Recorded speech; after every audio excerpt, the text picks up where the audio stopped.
How could you do this to me, John? I remember yelling those words like it was yesterday, even though it's been over a year now. I was 6 months pregnant, standing in the doorway of our living room, shaking with anger and disbelief. He just stood there, arms crossed, his face blank, as if I were the one causing a problem. That was the moment I realized everything I thought we had built together was a lie. My name is Melissa Harper. I'm 32 years old now, and I'm a single mom to my beautiful 1-year-old daughter, Emma. Life looks nothing like I thought it would, but in some ways, it's better. A little over a year ago, I was blindsided by betrayal that turned my world upside down, leaving me to figure out how to move forward while preparing to welcome my little girl into the world. In those early weeks after John left, I felt like I was drowning. Every time I closed my eyes, I saw his face and heard his voice saying those awful things. "I'm not attracted to you anymore, Melissa. Look at you. You've let yourself go." Those words echoed in my mind, cutting deeper every time I thought of them. And Julia, my so-called best friend? She didn't even have the guts to look me in the eye. I never confronted her. I didn't see the point. I just cut her out of my life like she never existed. I struggled through the rest of my pregnancy alone, emotionally and financially. John didn't just leave me, he abandoned Emma too. Not a single text, not a dime to help. My mom tried her best to be there for me, but I could tell it broke her heart to see me like that. I put on a brave face for everyone, but at night, when the house was quiet, I'd cry until I was too exhausted to stay awake. It all started when my friend Karen showed up at my door, her face pale and her expression uneasy. I could tell something was wrong the second I saw her. "Melissa, I need to talk to you," she said as she stepped inside. She hesitated for a moment, like she was trying to find the right words. "I saw John today with Julia. They were coming out of a hotel together. I didn't want to believe it, but they kissed right there in the hallway." I felt my stomach drop. For a moment, I couldn't process what she was saying. John, my husband, and Julia, my best friend? My heart pounded as the shock turned to anger, and I asked Karen every question that rushed into my head. Where? When? Are you sure? But I already knew she wouldn't lie about something like this. It was as if my world had tilted on its axis, and I couldn't find my footing. I still asked, "What do you mean a hotel? Why would you be in a hotel? Are you sure? This is a serious accusation." My voice trembled as I spoke, hoping for some kind of explanation that would make it all go away.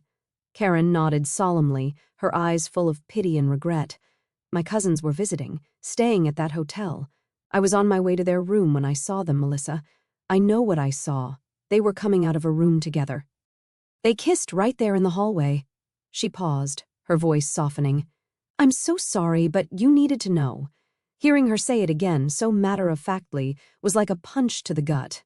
My chest tightened, and tears stung my eyes as the reality of it all began to sink in. I sat down on the couch, unable to catch my breath. My world was falling apart right there in my living room. The man I had trusted, the man I was building a family with, had been sneaking around with my best friend. And Julia?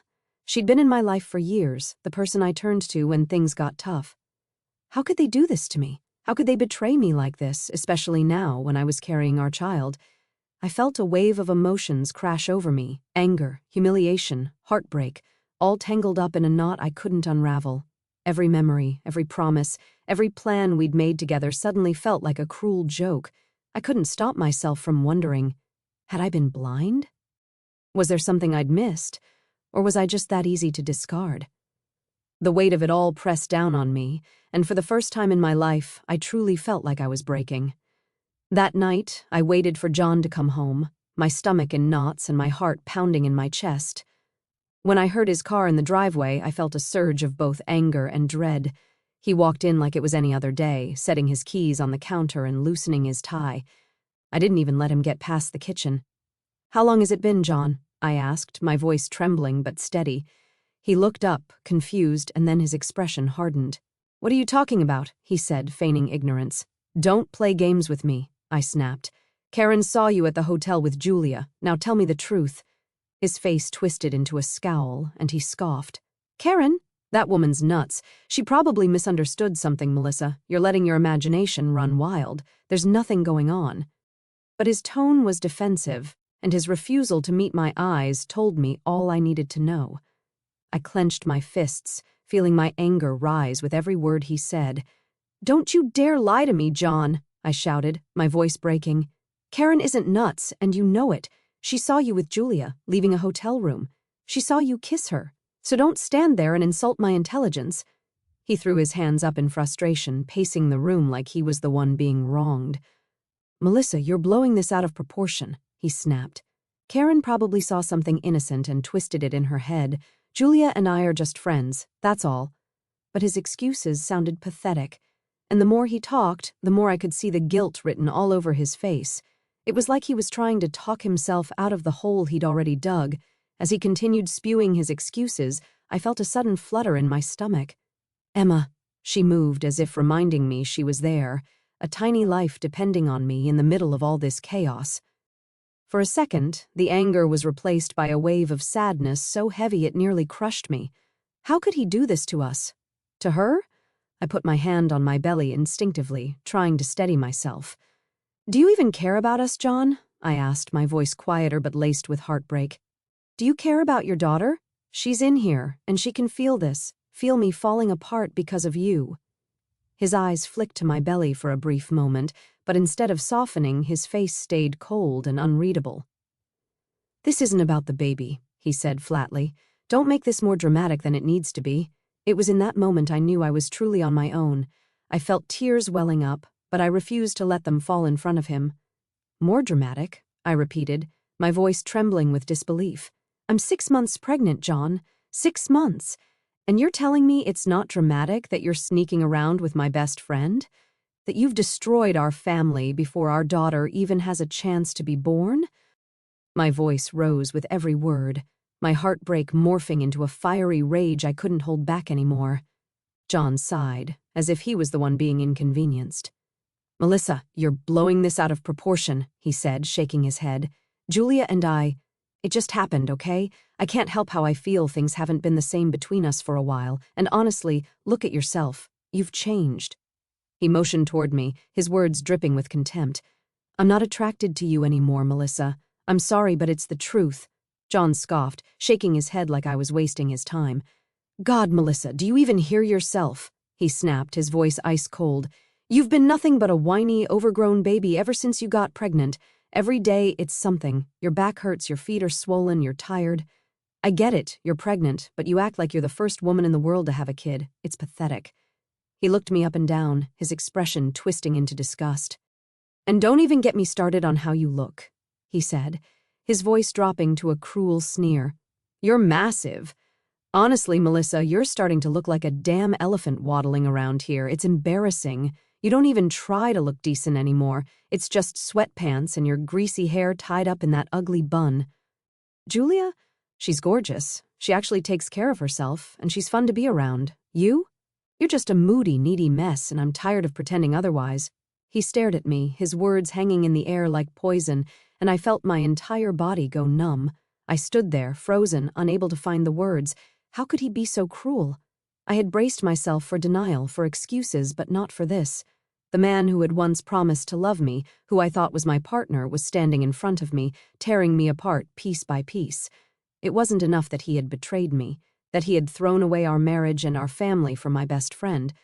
Now he was humiliating me, stripping away every last bit of dignity I had left. My throat tightened, and I felt the sting of tears in my eyes, but I refused to cry in front of him. I didn't want to give him the satisfaction. You don't even care, I managed to choke out, my voice barely a whisper. Not about me, not about Emma, not about anything we built together. He just shrugged, his expression cold and indifferent. I've moved on, Melissa, he said flatly. Maybe you should too. His words hit me like a slap, and I realized in that moment that the man I once loved didn't exist anymore. The next day, I packed whatever I could fit into a few suitcases and left. I couldn't stay in that house, surrounded by memories of a life that no longer existed.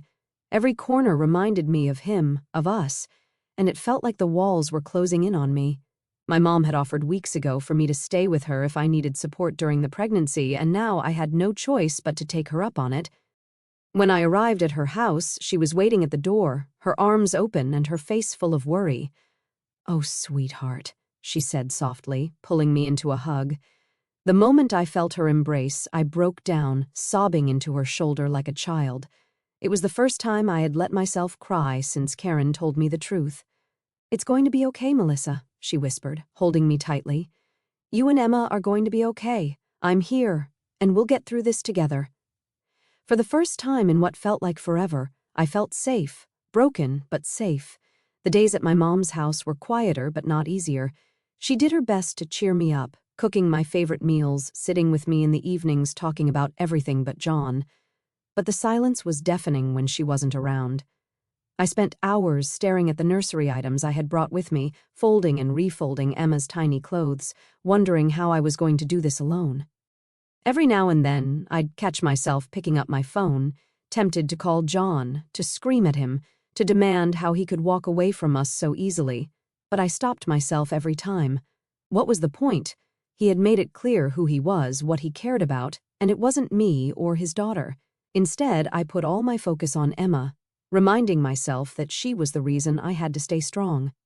For her, I couldn't let him destroy me. After a few weeks, it was like John had vanished from my life entirely. No calls, no texts, no questions about the baby. Nothing. It was as if he had erased us from his world, like we had never existed to him. At first, I checked my phone obsessively, half hoping, half dreading that he might reach out. But there was nothing. Eventually, I stopped checking. I told myself it was better this way. No reminders, no lingering false hopes, just silence. It was strange, though. The man who had been such a constant presence in my life for years now felt like a ghost. When I moved into my mom's house, I packed away every photo of him, every trace of him from my old life, and tucked them into a box I shoved into the back of the closet. Sometimes, I'd catch myself thinking about him, not in longing but in disbelief. How could someone just disappear from their own child's life before it had even begun? It was like John had never existed, but his absence was loud, and it echoed in every moment I was left to face alone. Months passed, each one harder than the last. Pregnancy wasn't kind to me. I was constantly exhausted, and the stress of doing everything alone weighed heavily on me. My mom was a lifesaver, but there were still nights when I cried myself to sleep, wondering how I ended up here. The idea of bringing Emma into the world without her father, without the life I had envisioned for her, filled me with guilt. But every time I felt her move, it reminded me that she was my reason to keep going. She was the only good thing to come out of this mess. When Emma finally arrived, she was perfect. I'll never forget the moment I held her for the first time. Her tiny fingers wrapped around mine, and I felt this overwhelming wave of love wash over me. For the first time in months, I didn't feel broken. I felt whole. It didn't matter that John wasn't there. It didn't matter that he had chosen to walk away. In that moment, all that mattered was Emma, and she was mine, my beautiful, precious little girl. She was worth every tear, every sleepless night, every bit of pain. The first few weeks with Emma were a whirlwind. Between the late-night feedings and figuring out how to be a mom, I barely had time to think about anything else. She had the most beautiful eyes, big and bright, full of wonder, and when she looked at me, it felt like everything was going to be okay. My mom helped a lot, but I made sure to do as much as I could on my own. I wanted to prove to myself, and maybe even to John, though he was long gone, that I could do this without him. Still, there were moments when the loneliness crept in. I'd see dads doting on their kids at the grocery store or hear friends talk about their partners, helping with nighttime feeds, and it stung. But then I'd look at Emma, and all the sadness faded. She was my world now, and every smile she gave me, every little coo, made it all worth it. I didn't need John to be happy. I had everything I needed right there in my arms. Weeks later, when life with Emma started to feel a little more manageable, I decided to venture out to the mall. My mom offered to watch Emma for a few hours so I could get some time to myself, something I hadn't done since before she was born. It felt strange leaving the house without her, but I knew I needed the break. Just walking through the brightly lit corridors, surrounded by people going about their lives, was a reminder that the world hadn't stopped turning, even when mine had felt like it had. I wandered aimlessly for a while, stopping to browse in a few baby stores, picking out a couple of outfits for Emma. I was just starting to feel a sense of normalcy when I heard a voice call out my name. "Melissa!" I turned, and my heart stopped. It was Julia. She looked different, her face pale, her eyes red and puffy, and there was no mistaking the slight swell of her stomach. Before I could react, she rushed toward me, her voice breaking. "Melissa, I'm so sorry," she said. tears spilling down her cheeks as she grabbed my arm. I froze, completely caught off guard. Julia, the woman who had shattered my life, was standing in front of me, crying like a child. She didn't seem like the confident, manipulative person I remembered. Her shoulders were slumped, her clothes wrinkled, and her hands trembled as she wiped her face. "I know I'm the last person you want to see," she sobbed, her words tumbling over each other, "but I need to tell you everything." I didn't say a word. I just stood there, my heart pounding in my chest, waiting for her to continue. "John left me," she choked out. "He lost his job a few months after we got together, and things got bad. He started gambling, drinking, and when I told him I was pregnant, he just left. He said he couldn't handle it."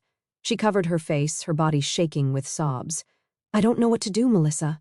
I'm so sorry for everything I did to you. You didn't deserve any of it." She broke down right there in the middle of the mall, people glancing at us as they walked by, but I didn't care. I couldn't move. I just stared at her, a wave of mixed emotions flooding through me. Julia kept sobbing, her voice breaking as she pleaded with me. "Please, Melissa, I know I don't deserve it, but I need you to forgive me. I was selfish and stupid, and I ruined everything. I wish I could take it all back. Please, I'm begging you." Her words hung in the air, but I didn't respond. I couldn't. I just stood there, staring at her, feeling an odd mix of pity, anger, and satisfaction. For so long I had dreamed of a moment like this, of her realizing the pain she'd caused and begging for my forgiveness. But now that it was happening, I felt nothing, not even a flicker of the satisfaction I'd expected. I looked at her one last time, her face streaked with tears, and without saying a word, I turned and walked away, leaving her there in the middle of the mall. When I got home, as if the day hadn't already been surreal enough, I had a second surprise waiting for me. Sitting on the front steps, slouched like a man who'd lost everything, was John.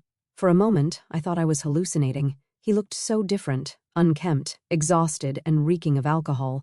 His hair was messy, his clothes wrinkled, and he barely looked like the man I used to know. He looked up as I approached, his eyes bloodshot and glassy. "Melissa," he muttered, struggling to stand. "I needed to see you." I froze, my breath catching in my throat as a wave of anger surged through me. I couldn't believe this was happening, that after everything he'd done, he had the audacity to show up here. "What are you doing here?" I asked, my voice sharp and unforgiving. He staggered slightly, leaning against the doorframe. "I'm sorry," he stammered. "I love you, Melissa. I love Emma. Please let me come back. I'll fix everything, I swear I will." His voice cracked, but all I felt was disgust and a cold, biting clarity. He smelled of alcohol so strongly that it hit me before I could even respond. "Sorry," I repeated, my voice thick with disbelief. "You're sorry? You left me, left us, without a second thought, and now you're here, smelling like a bar, talking about feeling sorry and loving us?" John ran a hand through his messy hair, his shoulders slumping like the weight of the world was pressing down on him. "I know, Melissa," he said, his voice cracking. "I know I've screwed up. I've lost everything, you, Emma, my job, my money. I've been such an idiot, and I can't stop thinking about what I threw away. I love you. I love Emma. I do. Please, just give me a chance to make it right." For a moment, I just stared at him, my emotions a storm of anger, pity, and something I couldn't quite name. This was the man I had once built my world around, the father of my child, now reduced to this broken shell. "You love us?" I said, my voice trembling. "Where was that love when I was 6 months pregnant and you walked out on me? Where was it when Emma was born and I was in the hospital alone? You abandoned us, John. You don't get to show up now and play the victim." He staggered slightly, holding onto the doorframe for support. "I know," he whispered, tears welling up in his bloodshot eyes. "I know I don't deserve anything from you, but I've changed, Melissa. I can change. Please, just let me be a part of Emma's life. I'll do anything." I felt a lump rise in my throat as I watched him fall apart. A part of me wanted to believe him, to reach out and offer some kind of comfort to the man I had once loved so deeply. But the memory of all the pain he'd caused, all the nights I cried myself to sleep wondering how I would do this alone, kept me grounded. "No, John," I said finally, my voice steady but heavy with emotion. "You're not part of my life anymore. Emma and I were better off without you. You made your choice, and now you have to live with it." He broke down, his sobs quiet but heart-wrenching, and for a brief moment I felt sorry for him. But I knew I had to stay strong, for myself and for Emma. Without another word, I stepped past him, unlocked the door, and closed it behind me, leaving him outside in the dark. Inside, I leaned against the door, the weight of the day finally hitting me. In one day, both people who had nearly destroyed my life, John and Julia, had shown up, broken and ruined by their own choices. I didn't have to lift a finger for it to happen. They had done it to themselves, consumed by the same selfishness and deceit that had shattered my world over a year ago. I thought back to everything I'd been through, the betrayal, the heartbreak, the sleepless nights wondering how I would raise Emma on my own. Through it all, I had lived my life with dignity, focusing on my daughter and rebuilding my own sense of worth. And now, here I was, standing tall, while the people who once tore me down were left to face the wreckage of their actions. I climbed the stairs quietly and peeked into Emma's room. She was fast asleep, her tiny face peaceful and perfect in the soft glow of the nightlight. I leaned down and kissed her forehead, feeling a surge of gratitude and love. This was my life now, and it was going to be beautiful. Hey there, did you like the story? If you did, don't forget to hit the like button and subscribe to the channel. It helps us a lot. Make sure you won't miss out on more great stories we share here. Thank you for watching, and we'll see you in the next one.